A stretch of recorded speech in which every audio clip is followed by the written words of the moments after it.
Hi guys, welcome back to the kitchen. It's the kitchen coach Chris here, and today I'm going to be showing you how to make some really easy but super tasty fish cakes. Now these fish cakes are going to be done in the air fryer, but you can do them in the frying pan as well if you prefer. This is a great recipe for using leftover mashed potato, and that's exactly what we're doing here. So if you've done your Sunday lunch and you've got some leftover mash, obviously it's chilled down in the fridge, it's perfect. If you want to make these fish cakes from scratch, simply just, cook off some potatoes, mash them down, let them cool, pop them in the fridge, make sure that they're cold before you start. In addition to the mashed potato, we're going to be using fish, of course, for our fish cakes. Now, if you've got fresh fish, that's great. You can cook it off, flake it, and pop that into the mash. But we're going to use tinned fish here. It's just as good. I'm using some wild Alaskan pink salmon. Get your tins from the local supermarket. Just check the label, just check that it's fortified with omega-3 or contains omega-3 in there. And obviously we go for something that's sustainable, so MSC fish as well. You can use tuna, you can use mackerel. I'm using salmon because I'm a big fan of salmon.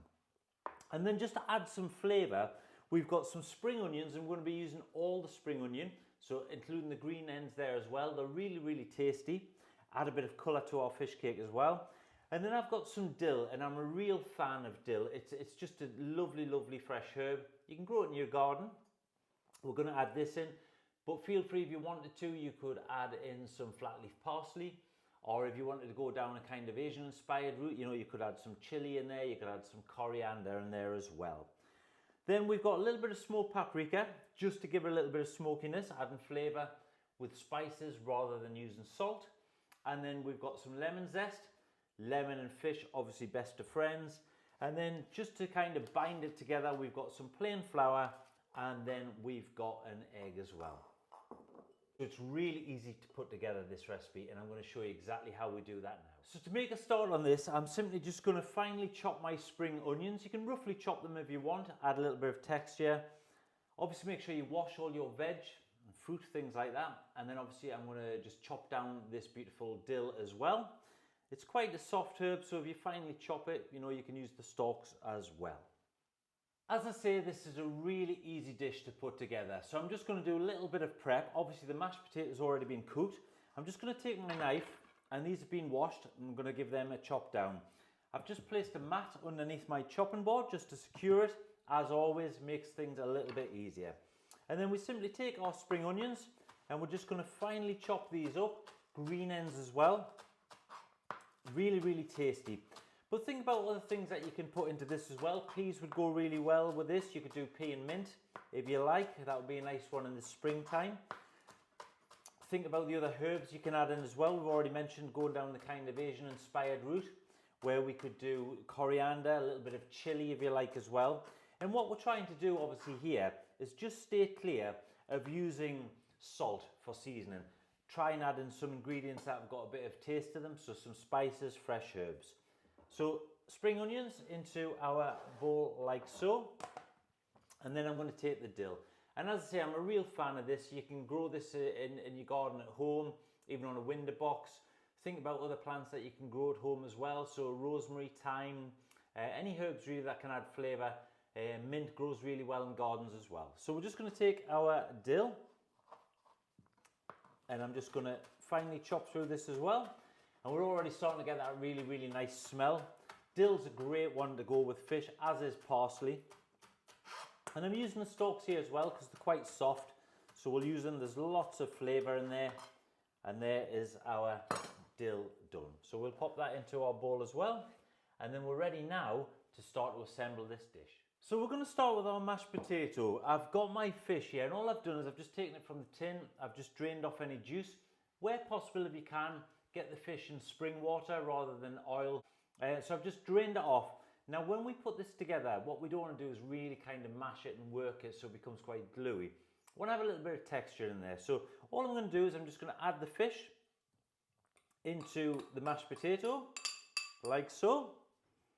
And then just gently start to give it a mix around until it's combined. So once you've got your fish combined with the mashed potato, we can then add in our herbs. So as I say, we've got dill in there, and we've got the spring onions as well.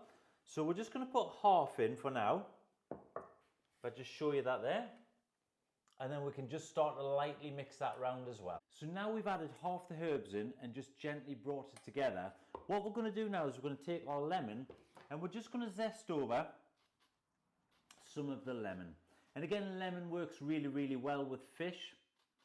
So a bit of lemon in there, a bit of the zest. You can keep the juice for something else for another day. There we go, it's already smelling great. And then I'm just going to put a little bit of smoked paprika. And again, it's just going to give it a nice smokiness, and it's going to eliminate us having to use salt for flavouring. And then we can just mix it together again. And then we can put the rest of the herbs in. So the herbs and spring onions go in like so. And then give that a gentle mix. So you don't want to bring it together like, as I say, like glue. It wants to have a bit of texture, a bit of life to it. So if you've got what I call rustic mash, so if you've got some lumps in your mashed potato, even better, because it will add a bit of texture. So now that we've got those ingredients all combined together, so we've got the mashed potato, we've got the salmon, we've got the spring onions, we've got the dill, we've got the lemon, so it's really starting to come together. I'm going to add a touch of pepper as well. So a touch of ground black pepper. So now that we have all the ingredients more or less in our bowl, we're going to put together our binding agent. So we've got an egg here, and all I'm going to do is I'm just going to add in my egg, like so, and then a couple of tablespoons of plain flour. Now with this recipe, as I say, you can cook it in the pan if you want to, or we're going to do ours in the air fryer. But if you want to get a bit more crunch to it, a bit more texture as well, then you could put some breadcrumbs around the outside, or better still, some heart-healthy porridge oats, and I can show you how to do that as well. So we'll just combine the egg and the flour together, and you don't want the mixture to be too wet. So if it's a little bit wet, just add a little touch more flour into your mixture. And as that starts to combine, we'll get it to the stage where we can then get our hands in and start to shape our fish cakes. And so now the fun part, we're going to start to assemble our fish cakes. Now it can get a little bit messy, so I'm wearing gloves, but if you've got clean hands, it's perfectly fine. Just put a bit of flour on your hands to stop it from sticking.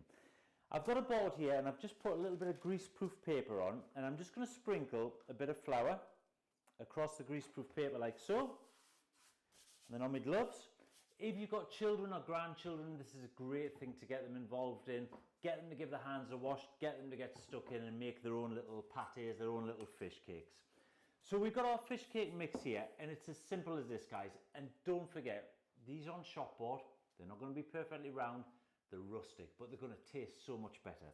So we're just going to take about a handful of our mixture, like so, and just start by rolling into a little bowl.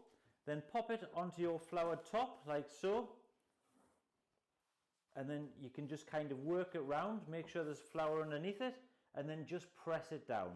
Then you're going to flip them over. Don't worry if they break up, that's quite normal. Just go again, a little bit of flour, and that's the kind of shape you want.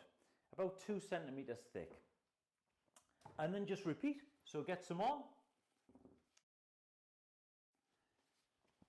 Into a bowl, like so, onto your floured paper. The weight of this one will hold the paper down, and they look amazing already. And once they're cooked and gone a little bit golden, they're going to taste so, so good. A little bit of flour on the top. There we go. Pat it down, and you can see why you can get the kids involved in this. It's definitely something that they would enjoy doing.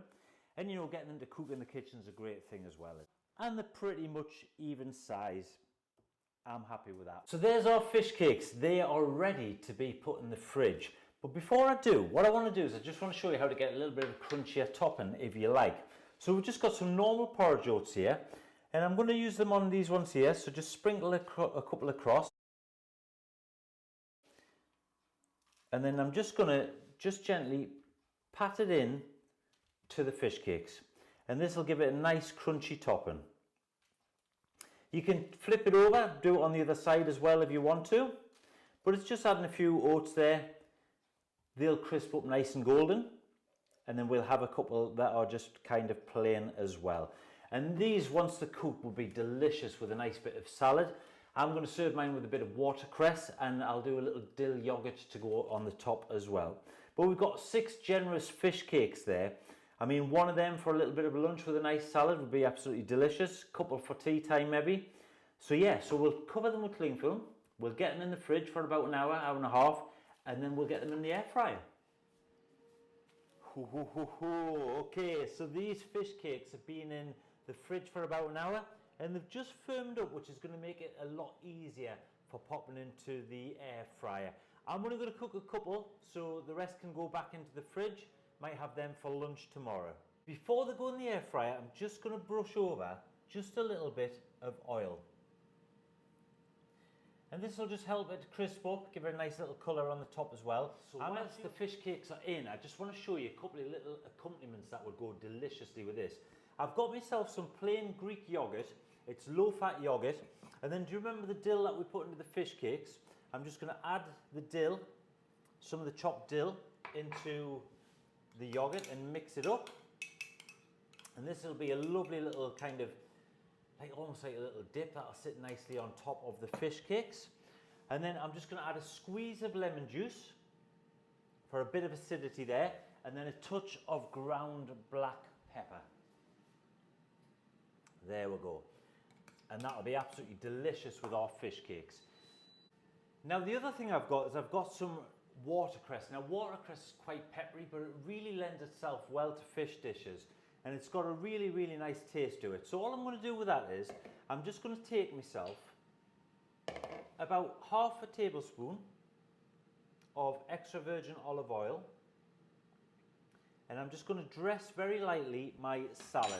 So the watercress, we've got the olive oil, and then just a squeeze of lemon juice like so. And then just kind of almost toss it in its own thing. You don't want to work it too hard. You can feather it through nicely with your fingers if you like as well.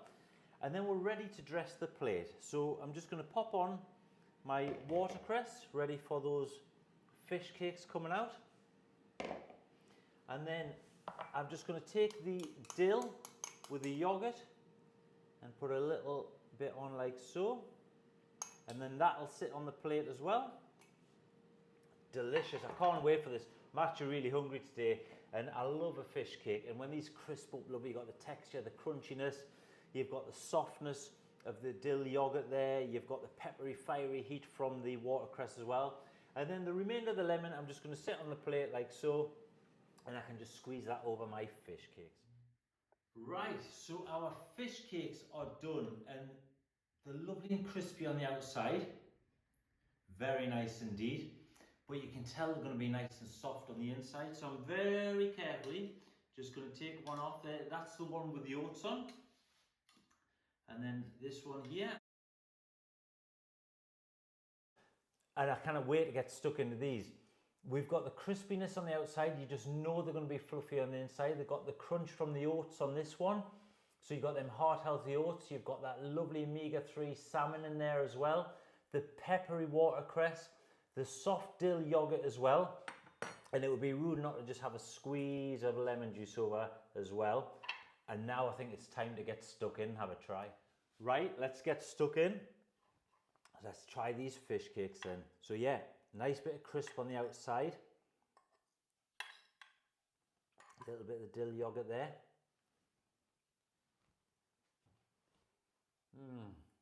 Oh. Oh, they're lovely, guys. Really, really nice. Yeah. Crispy outside, fluffy on the inside. Got the salmon there. A bit of smoked paprika coming through as well. The one with the oats. A little bit of crisp on top. Just adds another element, another little texture there. Got to try this dill yogurt as well. Really, really nice. Low-fat yogurt. A little bit of that on top. It's just almost like a little sauce to go with it. Got the spring onions coming through. That's got to be on your repertoire. Heart healthy, easy to make. Every time you do it, you can mix it up, try different tins of fish. It's done in the air fryer, so all the hard work's done as well. We've got some in the fridge for another day.